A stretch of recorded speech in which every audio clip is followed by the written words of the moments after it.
Hello friends, welcome to NNN world.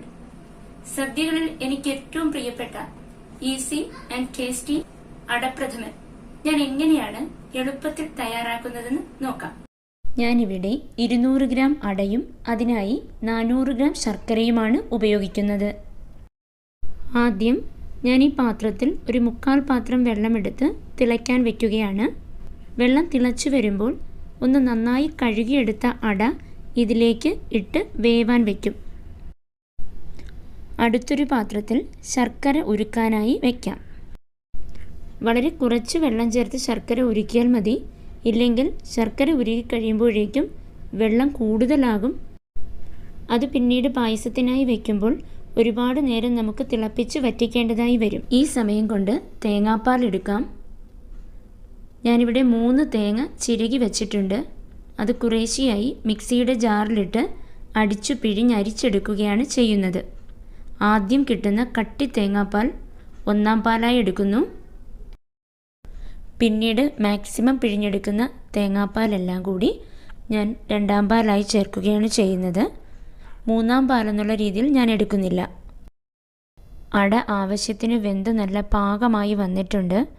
വെന്ത് കഴിയുമ്പോൾ ഇതുപോലെ മുറിഞ്ഞു വരും. ഇനി നമുക്കിതിലെ വെള്ളം കളഞ്ഞ് നന്നായി തണുത്ത വെള്ളത്തിൽ കഴുകിയെടുക്കാം. ശർക്കരയെല്ലാം ഉരുകി വന്നിട്ടുണ്ട്. ഇനി ഇതൊന്ന് അരിച്ചെടുക്കാം.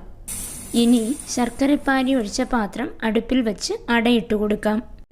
ഇതിന് നന്നായി തിളച്ചു കുറുകി വറ്റി വരണം. ഈ സമയം കൊണ്ട് നമുക്ക് ഈ പായസത്തിൽ ചേർക്കേണ്ട തേങ്ങാക്കൊത്ത്, കാഷ്യൂനട്ട്, റൈസിൻസ് ഇതൊക്കെ ഒന്ന് ഫ്രൈ ചെയ്തെടുക്കാം. ആവശ്യത്തിന് നെയ്യൊഴിച്ച് ഞാനതിൽ ആദ്യം തേങ്ങാക്കൊത്താണ് വറുത്തെടുക്കുന്നത്. ഇതിനിടയിൽ ഇടയ്ക്കിടെ അട ഇളക്കി കൊടുക്കണം, ഇല്ലെങ്കിൽ അടി പിടിക്കും. ഇവിടെ ഇപ്പോൾ ശർക്കരയിലെ വെള്ളമെല്ലാം വറ്റി നന്നായി കുറുകി വന്നിട്ടുണ്ട്. ഇനി ഇതിലേക്ക് 2 സ്പൂൺ നെയ്യ് ചേർത്ത ശേഷം തേങ്ങയുടെ 2-ാം പാൽ ഒഴിക്കാം. നന്നായി ഇളക്കുക. ഇതൊരു പകുതി 1/4 ഭാഗം വറ്റി വരണം.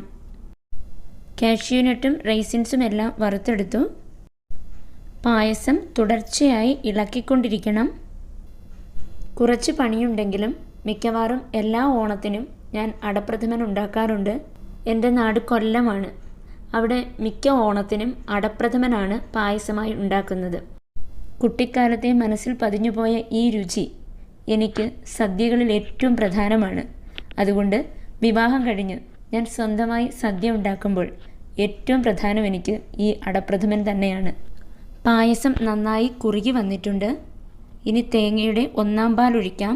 അതോടൊപ്പം സ്റ്റൗ ഓഫ് ചെയ്യുക. ഇനി തിളപ്പിക്കാൻ പാടില്ല. നന്നായി മിക്സ് ചെയ്ത ശേഷം ഏലക്ക പൊടിച്ചത്, അതോടൊപ്പം വറുത്തു വച്ചിരിക്കുന്ന കോക്കനട്ട്, കാഷ്യൂനട്ട്, റൈസിൻസ് ഇവ ചേർക്കാം. ഇനി ഞാൻ ഈ പ്രഥമൻ ഈ ഓട്ടുരുളിയിലേക്ക് മാറ്റുകയാണ്. ഇതാ നമ്മുടെ ഈസി ആൻഡ് ടേസ്റ്റി അടപ്രഥമൻ റെഡിയായി കഴിഞ്ഞു. Thank you for watching.